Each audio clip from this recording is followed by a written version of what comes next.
सरकार जब कोई सरकारी योजनाएं बनाती है तो गरीबों को हितों को देखते हुए, लेकिन यदि प्रशासनिक महकमे का कोई अधिकारी या कर्मचारी, साथ ही साथ कोई तथाकथित बिल्डर गरीबों के हितों को दरकिनार करते हुए अपने निहित स्वार्थ को साधने लगे तो इससे आप क्या कहेंगे। नमस्कार, आप देख रहे हैं 24 न्यूज की खास पेशकश बोल मुंबई बोल। मैं हूं संजय मिश्रा। देश की आर्थिक राजधानी मुंबई में बड़े पैमाने पर झुग्गियों का अंबार है। यहां झुग्गियों का हटाने का प्रयास साल 1995 से शुरू किया गया, लेकिन बदकिस्मती इस बात की है कि झुग्गी बहुल इलाकों की सफाई आज तक नहीं हो पाई, चूंकि सरकारी योजनाएं जो गरीबों के लिए बनाई गई है उसमें गरीबों का विकास नहीं हो पाया। अलबत्ता अपनी अपनी जेबें तमाम प्रशासनिक महकमे के अधिकारियों और बिल्डरों ने गरम कर ली। लेकिन गरीब क्या सोचता है, गरीब का परिवार क्या सोचता है, सरकारी योजनाओं का लाभ उन्हें क्यों नहीं मिल पाता है, इसी सिलसिले में इन 24 न्यूज की टीम पहुंची है आज दक्षिण मुंबई के अंतर्गत आने वाले काला चौकी के अभ्युदय नगर बिल्डिंग क्रमांक 8 और 7 के बीच के इलाके में, जो एक 18 लोग यहां पर रहते हैं। सबसे पहले वीडियो जर्नलिस्ट देवानंद सिंह से गुजारिश करेंगे कि हमारे कैमरे के सामने खड़ी इन माताओं और बहनों की तस्वीरें अपने कैमरे में कैद करें और उन दर्शकों को यह बताने का प्रयास करें जिनके जहन में ये ऊहापोह की स्थिति मची है कि आखिर इन 24 न्यूज पर इस कार्यक्रम का मकसद क्या है।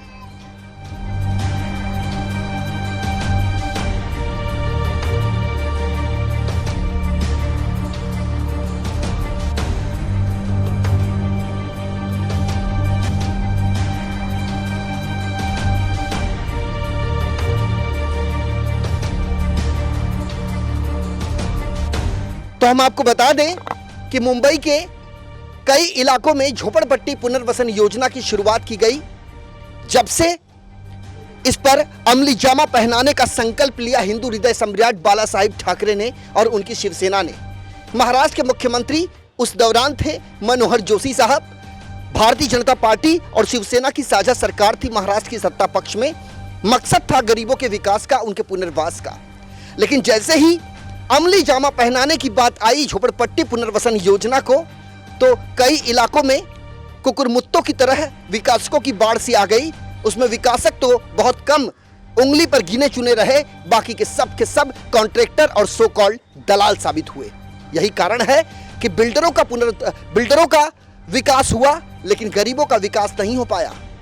बिल्डरों ने एक ट्रेडिंग की प्रक्रिया शुरू कर दी कि इलाके में किसी तरह पहुंचना है और उसके बाद कुछ लोगों का कंसर्न हासिल करना है और उसके बाद वहां पौआ गाड़ देना है ताकि कोई भी बिल्डर वहां आए तो उसके साथ व्यापार किया जा सके।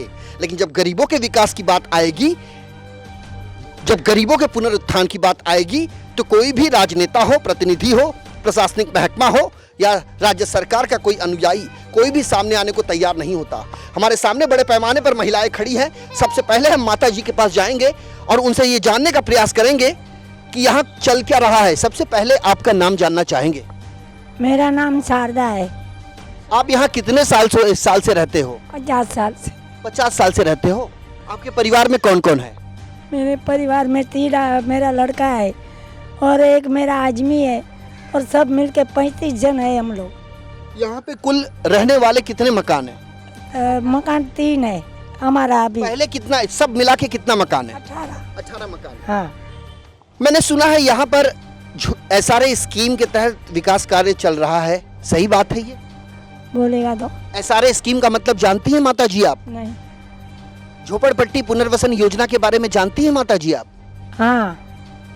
क्या होता है ये?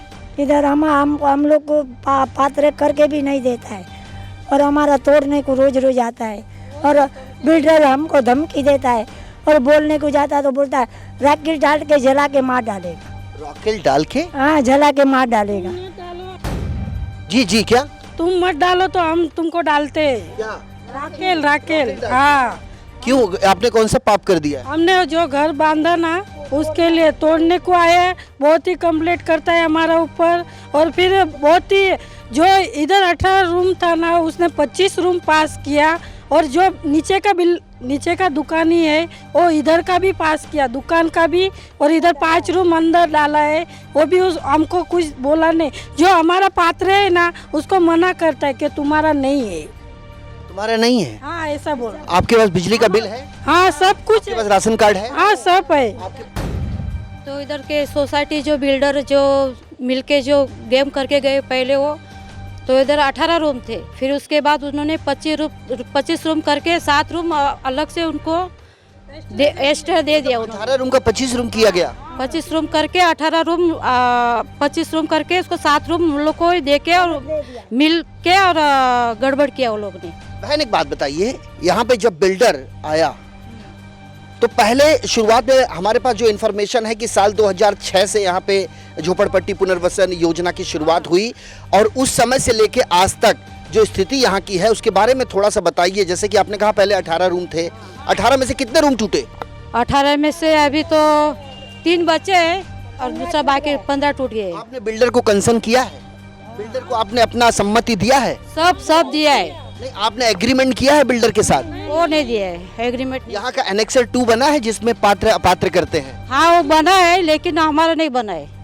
सबसे बड़ी बात यह होती है कि जब झोपड़पट्टी पुनर्वसन योजना किसी इलाके में क्रियान्वित की जाती है और जब विकास कार्य की शुरुआत की जाती है तो वहां पर बाकायदा झोपड़ों की कुल संख्या कितनी है ये बताना वहां की गृह निर्माण जो संस्था, स्थानीय संस्था है, उसकी ये प्राथमिकता होती है और उसी के आधार पर एनेक्सर 2 का प्रिपरेशन होता है। एनेक्सर 2 जिसे परिशिष्ट 2 कहा जाता है और इस परिशिष्ट 2 से लोगों के पात्रता और अपात्रता सुनिश्चित की जाती है। मकान से संबंधित दस्तावेज इनके पास है, ऐसा इनका कहना है, लेकिन परिवार उहापोह की स्थिति में है चूंकि इन्हें बताने वाला और सही राह दिखाने वाला कोई नहीं है। एक बात बताइए माता जी, यहाँ के नगर सेवक, यहाँ के विधायक, यहाँ के सांसद कभी आपका सुध लेने के लिए यहाँ कोई आया कि आप? नहीं आया है, कोई नहीं आया है। वोट लेने को आता है मगर वो सुविधा करने को नहीं आया है। वोट लेने के लिए आता है लेकिन सुविधा करने के लिए नहीं आता है। अमूमन जब भी हम झुग्गी बहुल इलाके में पहुंचते हैं तो वहां के लोगों का यही कहना होता है कि जब इलेक्शन का समय आता है तो चुनावी मैदान में खड़े वो तमाम उम्मीदवार अपनी किस्मत आजमाने के लिए इनके पास आते हैं, इनसे बड़ी बड़ी बातें करते हैं, लेकिन जब जीत कर जाते हैं तो लौट कर नहीं आते। यही यहाँ की सबसे बड़ी दुविधा है कहें, या सबसे बड़ा दुख कहें, या सबसे बड़ा दुर्भाग्यपूर्ण इसे कहें। आपका जी। और है ना, एक बार आया था बिल्डर लोग सब, अभी बीच में ही आया था, बहुत धक्का मारी किया, बड़ा बड़ा इंस्पेक्टर बहुत ही लेके आया, पुलिस धक्का मारी किया, हमारे भाई लोग को भी ऐसा धक्काधारी किया। फिर एक बार तोड़ने को आया था ना तो एक बिल्डर का आदमी बोलता है ये पूरा डूंगर है ना, बम डाल के उड़ा डालेगा। आपसे कहा? हाँ। तो आपने पुलिस में शिकायत नहीं करी? नहीं किया है, हमने कंप्लेंट किया है। कंप्लेंट पे क्या कार्रवाई? फिर 2 जने ना रात को आया था, कोई क्या मालूम कौन था, दरवाजा ठोक के हमको बोला कि कौन है तुम लोग, दिनेश किधर रहता है, ऐसा बात बोल रहा था हमको। रात को 2 बजे हमारा आके दरवाजा खटखटा के और हमको बोला था उसने, धमकी दे के क्या मालूम। माता जी जरा देखिए, यहाँ पर मैं आपसे जानना चाहूँगा, दिनेश कौन है? मेरा लड़का है। आपके लड़के के नाम पे यहाँ उसके बारे में पता करने के लिए यहाँ कौन आया था? कौन आया था वो नहीं मालूम, 2 जन आया था हाँ। तो रात को क्यों किया जा रहा है, क्यों? वो बोलता है तुम झोपड़ा तोड़ डालो, तुम इधर से जाओ। अच्छा, आप लोग विरोध क्यों कर रहे हो? हम लोग नहीं कर रहे, हम लोग बोलता है हमारा जो है हमको दो, हम चले जाएगा। वो बोलता नहीं, तुमको कुछ नहीं देगा, इधर से जाओ, नहीं जाएगा तो तुमको कुछ भी करके हम लोग भगाएगा। ना ये आरोप हमारे हैं, ना ये संवाद हमारे हैं, ना ये वक्तव्य हमारे हैं। सूबे के मुखिया एकनाथ शिंदे साहब, भारतीय जनता पार्टी और आपकी साझा सरकार महाराष्ट्र में चल रही है। नगर विकास के आप मुखिया कहे जाते हैं और नगर विकास मंत्रालय के अधीन झोपड़पट्टी पुनर्वसन प्राधिकरण आता है और उसमें बैठते हैं CEO साहब। वैसे जिन इलाकों में विकास कार्य किया जाता है, सरकार की ये पहली प्राथमिकता होनी चाहिए कि जो भी विकासक वहां विकास कार्य करने जा रहा है वो गृह निर्माण संस्था के जरिए वहां समय समय पर लोगों को सही जानकारी दे। चूंकि लोगों को ये तक पता नहीं है कि SRA किस चिड़िया का नाम है, जबकि कई दशक बीत चुके हैं झोपड़पट्टी पुनर्वसन योजना को क्रियान्वयन किए। इसे अमली जामा पहनाने की जब बात आई तो नतीजा निकला सिर्फ ढाक के 3 पार। आखिर इसमें जवाबदेही इनकी कौन तय करेगा, जिम्मेदारी किसकी होगी? ऐसे कई सवाल हैं जिसका जवाब देने के लिए हम सरकारी महकमे में पहुंचेंगे और उन अधिकारियों को इसका जवाब देना होगा। देवेंद्र फडणवीस साहब, आप गृह मंत्रालय के मुखिया हैं, महिलाओं की इज्जत सर्वोपरि होती है, लेकिन जब महिलाओं के साथ कोई अभद्रता से पेश आए तो क्या पुलिस का ये फर्ज नहीं बनता कि जो कोई भी इनके साथ बदतमीजी करता है, जो भी इन्हें कोई जान से मारने की धमकी देता है, उसके खिलाफ एफआईआर दर्ज करें, उन्हें गिरफ्तार करें, मामले की निष्पक्ष जांच करें, ताकि पूरी पारदर्शिता से लोगों का जो विश्वास है वो पुलिस प्रशासन और सरकार पर बना रहे। आपका नाम क्या है? मेरा नाम सोनल है, मैं उनकी बेटी हूँ। सिर्फ यहाँ के बिल्डर ही नहीं मिले हुए, यहाँ के सेक्रेटरी जो पहले थे वो मर गए, अभी उनकी बेटी है, उसने यहाँ जो उनकी दुकान भी नहीं है, वो बहुत दूर दुकान है, उन्होंने वो पास करवाई, लेकिन हमारा जो घर है वो पास नहीं करवाया उन्होंने। 1 मिनट आपके पास आएंगे। वैसे अपने तमाम दर्शकों को हम बता दें और साथ ही साथ सूबे के मुखिया एकनाथ शिंदे साहब और एसआरएस सीओ साहब आपको बता दें कि जिन भी इलाकों में हम जाते हैं तो वहां पर सबसे बड़ा सवाल वहां की गृह निर्माण सोसाइटियों पर उठता है। क्योंकि लोग कहते हैं कि जो अपात्र होते हैं उन्हें पात्र कर दिया जाता है, लेकिन जो पात्र होते हैं उन्हें दर दर की ठोकरें खाने को मजबूर कर दिया जाता है, उनकी दुख सुनने वाला कोई नहीं है। और ऐसे में जवाबदेही तय की जानी चाहिए कि गरीबों का रहनुमा कौन होगा। क्या गरीबों से मतलब सिर्फ वोटों से होता है? क्या उनके विकास से नहीं? एक बात बहन आपसे ये जानना चाहेंगे, जब यहाँ पे तोड़क कार्रवाई चल रही थी, क्या इस तोड़क कार्रवाई की कोई नोटिस, कोई पहले से जानकारी आपको दी गई थी? हाँ दी थी, लेकिन हम उनसे अप्रूव नहीं करते क्योंकि वो इलीगल था। हमारा जो भी है वो हमको दिया नहीं जा रहा है, तो हम तोड़ के हम रास्ते पर आ जाएंगे। आपका कहने का मतलब ये है कि आपका मकान यहाँ पे है? हाँ है। आपका मकान पात्र है? पात्र सब कुछ है हमारे पास, सब लीगल सब पेपर है वो, लेकिन हमारा पास नहीं करे। वो जो इलीगल है उनका सबका पास करके दिया, लेकिन हमारा जो है वो भी नहीं दे रहे और हमको धमकी देते कि यहाँ से चले जाओ। आपने अपने नगर सेवक से बात की? नहीं किया। क्या आपकी जिम्मेदारी नहीं बनती है कि आप अपने नगर सेवक? लेकिन वो कुछ भी नहीं करते, हम सब मिले हुए हैं, सब बिल्डर। आप उनके पास जाएंगे नहीं तो उन्हें पता कैसे चलेगा? हमें सब कुछ पता है कि वो कैसे है, वो सब इनसे मिले हुए, हमसे बात करके कुछ मतलब ही नहीं है। बनाया ना, जी जी। तो हम गए थे उनके पास, तो बोला है कि ऊपर से कंप्लेंट हमको आ रहा है, जब भी हम तुम्हारा तोड़ने को आते हैं घड़ी घड़ी। नगर सेवक के पास गए थे, वो बोले कि तुम ऑफिस में आओ, अपन बात करते हैं। तो लेकिन मेरा आदमी गया था उधर, बात करके आए थे, वो क्या मालूम क्या बात किया। मकान तो सारे टूट गए हैं, क्या पीने का पानी मिलता है आपको? हाँ मिलता है। बिजली मिलती है आपको? हाँ मिलता है। तो इस तरह की समस्याएं नहीं है, लेकिन अब इतने साल से आप लोगों के बीच पानी घड़ी बड़ी उधर है ना, पेप टूट जाता है, और काम चालू है ना बिल्डर का काम चालू है, घड़ी घड़ी तोड़ देता है, हम बनाते हैं वापस। बहन क्या नाम है आपका? आप कुछ पानी के बारे में बोल रहे थे। और पाइप घड़ी बड़ी तोड़ डालते हैं। पाइप तोड़ देते हैं? गाड़ी चलता है ना, बोलता है जी। टूट जाता है, बोलता है। तो वो हमको ही बनाना पड़ता है जी। और वो बोलते हैं कि आपको जो करना है करो, लेकिन आप यहाँ से खाली करो, नहीं आपको तो। धमकी देने वाला व्यक्ति कौन है, क्या नाम है उसका? बिल्डर है और यहाँ के सेक्रेटरी, वो सब मिल, वो सर सेक्रेटरी जब नंदू नाम है उनका। यहाँ के बिल्डर का नाम पता है आपको? नहीं, बिल्डर का नाम नहीं पता। आपको पता है यहाँ के बिल्डर का नाम? तारे नाम ली दो तूने। यहाँ के वैसे दर्शकों को बता दें कि हमारे पास जो जानकारी है वो पोटैटो कंस्ट्रक्शन कंपनी को विकास कार्य का जिम्मा दिया गया है। उनके बिल्डर का नाम जोसेफ है, और उससे पहले कोई और बिल्डर था, और उससे पहले कोई और बिल्डर था। 3 बिल्डर चेंज हो चुके हैं। स्थिति जस की तस है, लोगों का भला हो पा रहा है, गरीब परेशान है। अब वो जाएं तो जाएं कहां? बृहन मुंबई महानगर पालिका का चुनाव अपने शीर्ष पर है। भले ही उसके चुनाव के तारीखों की आधिकारिक घोषणा अब तक नहीं हुई हो, लेकिन तैयारियां जोरों पर है। और ऐसे में हम भी उन तमाम इलाकों में जाएंगे जो बृहन मुंबई महानगर पालिका के अंतर्गत वो तमाम वार्ड आते हैं, और वहां पर उहापोह की स्थिति है, सियासी घमासान मचा हुआ है।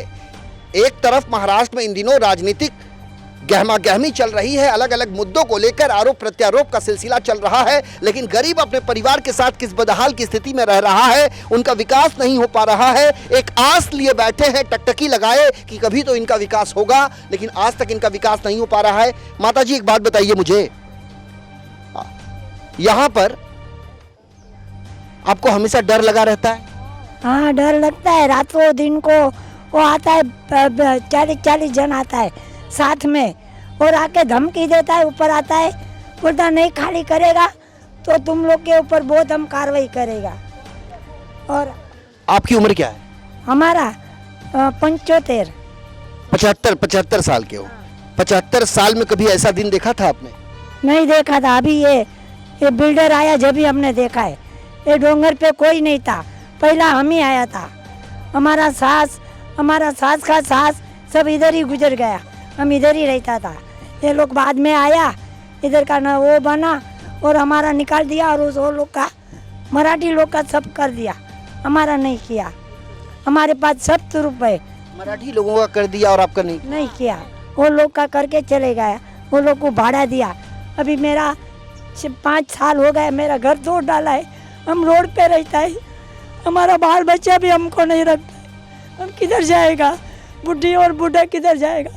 हमको भाड़ा भी नहीं दिया, घर भी नहीं दिया, मेरा घर तोड़ दिया है, हम रोड पे रहते हैं। हमारा इतना मदद करो, हमारा बहुत भला होएगा, भगवान भला करेगा।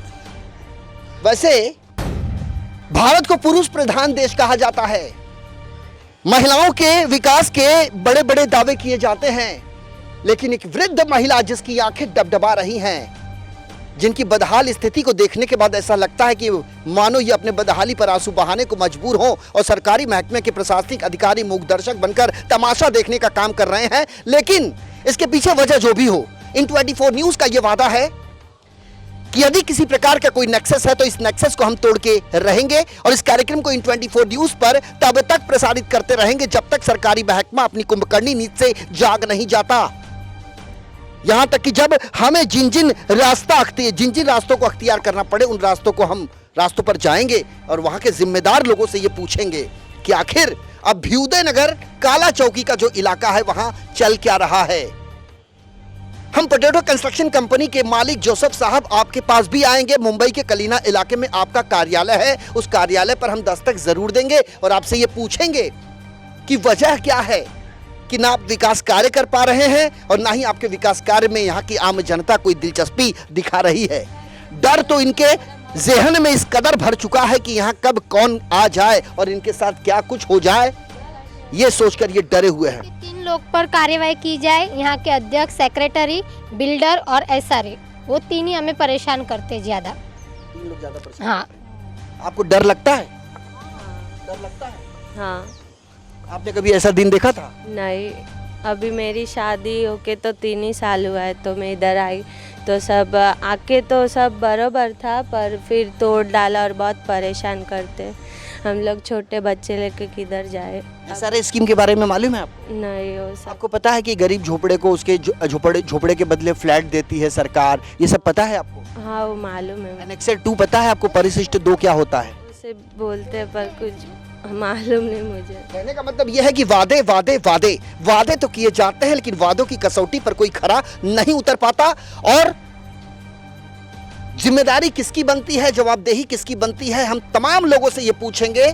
क्योंकि यहाँ का मामला किसी एक परिवार का नहीं है, एक घर का नहीं है। यहाँ 18 परिवार रहा करते थे, कुछ के मकान तोड़ दिए गए हैं, कुछ के मकान अभी भी काबिज हैं। आप यहाँ देख सकते हैं कि किस तरीके से ये इलाका है। ये थोड़ा सा डोंगर की तरफ, सड़क से ऊंचान की तरफ आता है। और यहाँ पर स्थिति क्या है, थोड़ा सा हम ये दिखाने का प्रयास करते हैं अपने वीडियो जर्नलिस्ट देवानंद सिंह के साथ। यहाँ चलेंगे और यहाँ देखने का प्रयास करेंगे कि किस तरीके से यहाँ के मकानों को तोड़ा गया है। मकान तो तोड़ दिए गए हैं, लेकिन लोग अपने आंखों में आंसू लेकर यहाँ अपनी बदहाली की दास्तां बयां कर रहे हैं इन 24 न्यूज़ कैमरे के सामने। और ऐसे में देखने वाली बात यह होगी कि इन 24 न्यूज़ पर चलने के बाद, इस कार्यक्रम को देखने के बाद सरकारी महकमा किस तरह के फैसले लेता है, ये देख सकते हैं आप। थोड़ा सा हम अंदर की तरफ आएंगे। इनके बिस्तर यहाँ कैसे पड़े हैं ये भी देखा जा सकता है। नंबर तो इस पर भी डाला गया है, इसे क्यों नहीं तोड़ा गया? ये तोड़ने आए थे, लेकिन हमने तोड़ने नहीं दिया उनको। सब तोड़ने आए थे, लेकिन हमने तोड़ने नहीं दिया उनको। आइए आप, आइए। कहाँ था आपका घर? इधर था मेरा घर, तोड़ दिया। वो आधा जगह उसमें ले लिया और हमको हकाल दिया, हमको कुछ नहीं दिया। उनका घर बताते हैं और वो पास की करवाया है। हमारा खुद का घर उनका घर बताया है सेक्रेटरी ने, और वो पास करवाया है। लेकिन जब आप सच्चाई बताते हो तो सरकारी अधिकारी नहीं सुनते हैं क्या? नहीं, वो सिर्फ बोलते हैं कि हमारा जो काम है वो हमको करने दो, आप बीच में मत बोलो। लेकिन जब आपने उनको बताया कि जो आप काम कर रहे हैं वो गलत तरीके से कर रहे हैं, सही तरीका ये है, आपने वो कुछ नहीं सुनते। वो उनको जो करना है वो वही करते हैं। आपने अपने घर के दस्तावेज उनको दिखाए? सब दिखाया, सब दिया है, लेकिन कुछ पात्र करने को वो तैयार ही नहीं है। 3 तोड़ दिया है। ये सब क्या है यहाँ पर? वो गोदाउन है सब। और यहाँ पर 18 जो मकान थे वो टूट गए हैं। ये बगल में मैं दिखाने का प्रयास करूंगा कि यहाँ आलीशान गगनचुंबी इमारत की तामीर लिखी जा रही है। आज नहीं तो कल यहाँ रसूखदार लोगों का वास्तव्य होगा, लेकिन वर्तमान में यहाँ इससे सटे हुए इलाके के झोपड़ा वासी जो कई सालों से यहाँ जीवन यापन करते हैं अपने परिवार के साथ, पीढ़ी दर पीढ़ी यहाँ गुजार चुके हैं। एक 75 साल की वृद्ध महिला हमसे अपनी दर्द दास्ता बयां कर रही हैं। उनका यह कहना है कि आखिर हमसे गुनाह क्या हो गया कि हमें हमारे घर से अलग कर दिया गया, हमारे घर को तोड़ दिया गया, हमें पात्र भी होने का मौका नहीं दिया गया। और ऐसे में अपात्रता सुनिश्चित करने वाला वो परिशिष्ट 2, उसे भी हम उसका अवलोकन करेंगे। SRA CO के पास जाएंगे, जरूरत पड़ी तो गृह मंत्रालय के मुखिया से भी मुलाकात करेंगे। और इस कार्यक्रम को देखने के बाद CO साहब क्या फैसला लेते हैं, क्या निर्णय लेते हैं, यह देखना बेहद दिलचस्प होगा। फिलहाल ये कार्रवाई यूं ही जारी रहेगा हमारे इस आज के खास पेशकश में। अभी के लिए मेरे साथ इतना ही। कल हाजिर होंगे किसी अन्य इलाके की अन्य समस्या को लेकर। तब तक के लिए वीडियो जर्नलिस्ट देवानंद सिंह के साथ संजय मिश्रा को दीजिए इजाजत। नमस्कार।